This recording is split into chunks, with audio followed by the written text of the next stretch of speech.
Former White House Press Secretary Sean Spicer is still maintaining President Donald Trump's inauguration audience was the biggest in history, even as he says he doesn't want to work for the administration again. Spicer conceded his original statement should have been clearer, but given all the alternative viewing platforms available, his assertion stands. "If you look at the statement that I actually made, and I will admit that we should have made it clearer, we should have focused on total audience size and not let people believe that we were talking about the mall itself. I will concede that," he told the Washington Post. "But where has any evidence been that suggests that I'm wrong about the total population that watched it? This isn't a partisan thing. The bottom line is that there are platforms available today that weren't available for President Barack Obama." Spicer is on a media blitz for his book tour The Briefing. The former spokesman for the Republican National Committee served as for 6 months as Trump's first press secretary. The dispute over the size of the inauguration crowd was a result of Spicer's first interaction with the media when he officially became White House press secretary and set off a combative tone between the news outlets and the Trump administration. Spicer, on Inauguration Day, came into the White House briefing room to severely chastise the media and claimed they underestimated the size of the crowds. Trump's ceremony had the largest audience to ever to witness an inauguration, period, both in person and around the globe, he said. Share this article, share, but his assertion became the subject of mocking with photos being presented side by side that showed larger crowds on the National Mall for Obama's inauguration compared to the day Trump was sworn into the office.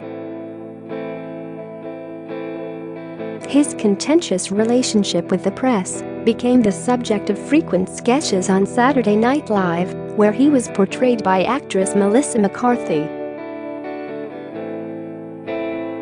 There's been speculation that Spicer's book, which is officially out on Tuesday, is the former spokesman's way of trying to return to the White House.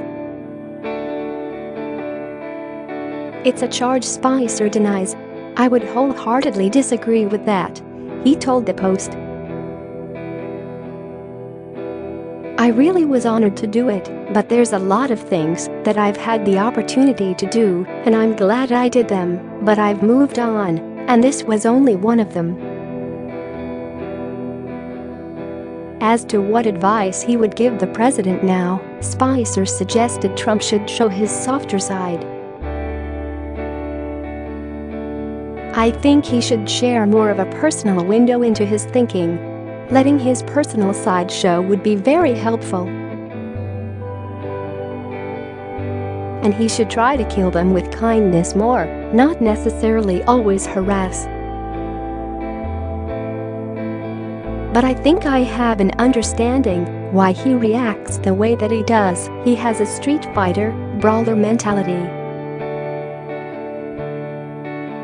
You hit him, he's going to hit you back," he said. He added that the president never felt constrained by historical norms and protocols. "It's like his meeting with Kim Jong-un. He just said, 'Put me in a room with Kim.' Every single secretary and deputy secretary wigs out because that's not how it's supposed to work." And his view is, "Great, I don't care how it's supposed to work. I'm going to do it my way," Spicer said.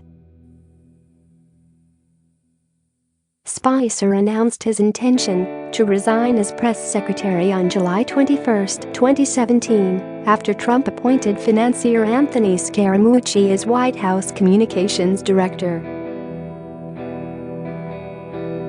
Scaramucci lasted in the job 10 days and left the administration before Spicer did. Spicer said he doesn't think the Muchas Scaramucci is known was the right person for the communications director job.